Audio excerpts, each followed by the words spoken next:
want to go back into our conversation because, of course, people are talking about these gatherings of funerals and weddings in churches. And joining me now is the president of the Bahamas Christian Council, Bishop Delton Fernander, to talk about it. We heard the Prime Minister's pronouncement today, obviously limiting funerals and weddings to 10 or more. And, of course, talking as well about churches only being open to allow private individual prayers. Let's explain what this means so people have a clear picture of this.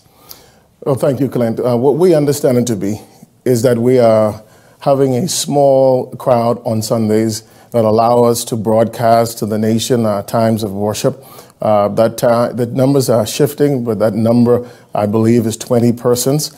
Not only is that 20 for the service on Sunday, 20 for the weddings. And I noticed that there might have been a differentiation in the funeral, but we understand it to also be 20 for the funeral. So it's in totality, any service we're having in 14 days, I think it's 11 now, we're talking about 20 persons. And so...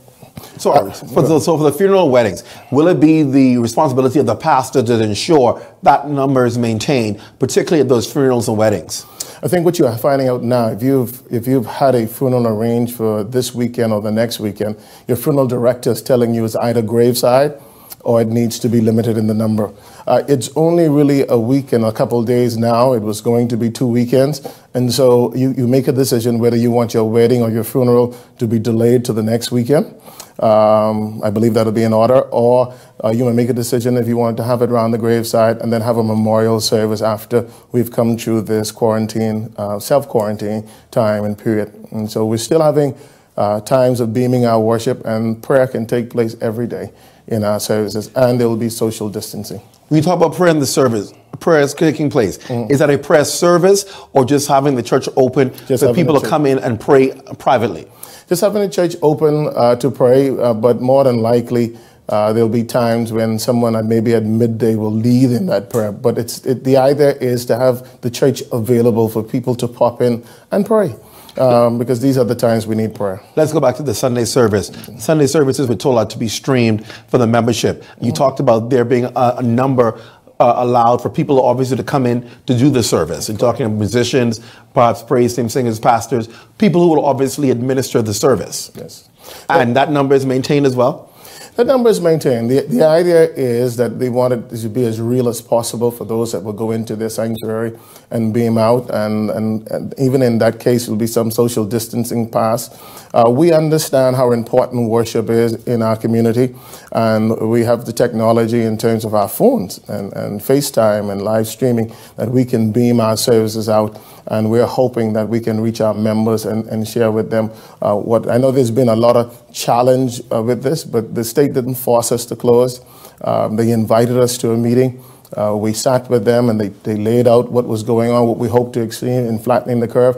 And all of the denominational heads decided that they would comply because we care for our members enough to know that we must lead the way in changing the direction of this virus in our society.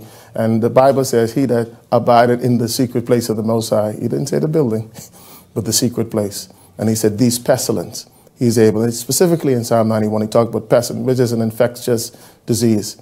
I think God is saying if we abide and find a place of prayer in him, then we'll be safe in the storm. Buildings will come and go, but the presence of God will never leave us. God bless. And so clearly, Bishop, we want to obviously ask this final question, that is, this requires, no doubt, monitoring by Christian leaders, because you don't want to say you're coming in on a Sunday to have a service to beam, and then you look in the congregation, you have 60 people in there. Yeah. So obviously, pastors have to operate with integrity to ensure that it truly is a service that's beaming live and not just you having a service with your people and your members, who are about 60 of them, and then you say you're beaming live on Facebook. Integrity is required. Integrity, and we trust that our pastors and our Christian leaders will abide. Interesting enough, I do believe there's no church at night anymore. Correct. Because the curfew starts before we can engage at night. And so I'm saying to our leaders, when people come to our places, let's make sure there's some space in between them.